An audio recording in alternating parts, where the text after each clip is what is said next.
Kubor nakaslab jong unongsan hima.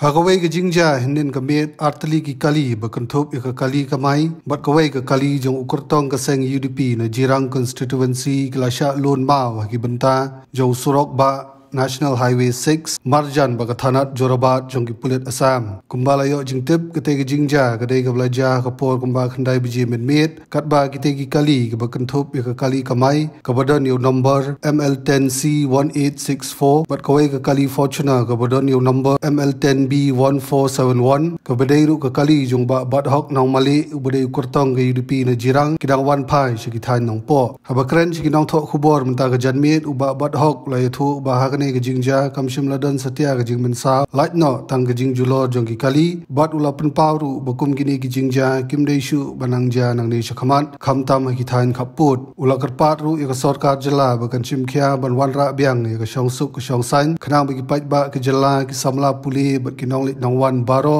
kin singain bat suk agale kawan kumba julong ki por ki baladam to ke jing skwang mau ke ha ki thain jarabat persya jong tu ka polis station jongga Assam ni nangyang tu dangwan naka jingelang hapo mosmai Jarabat bat semdon manu mensaw kene ke jingja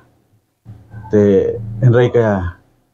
jingkong mau kalong nakaliang jongga Assam daki kali ki baya asurok ke belapan kre lupa kumno ban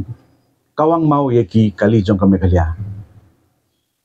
to haka jingsngo ke jonga kum kene ke jingja kam dai shu banja hapo ki ni ki border ke jongi baka jingkwa kalong basa sisin ka jingsuk jingsain ke dewan phabyang saka jela ka jungi hakni ki arteli ki jela nang ba ka jinglek ka jingwan ki jiron kam jong upai ba fer kalong basingan ikerpat ru ek sarkar bakan simkhiai ki nek benta hak baka dewan pe halor ki lat kelenti ki bala ban nurak biang sisin ya kasuk kasain hapo ka jela ka jungi nong pule bat ki baterai bakta sya Assam ro kanong kta bat ki Assam iba genong Assam ke beteri semgali harok kanong kita mat idon ka jingkat ek sarkar ba sesisian ka dei ban syem ka sinjam ka tenge habe dei ban penbai uput usam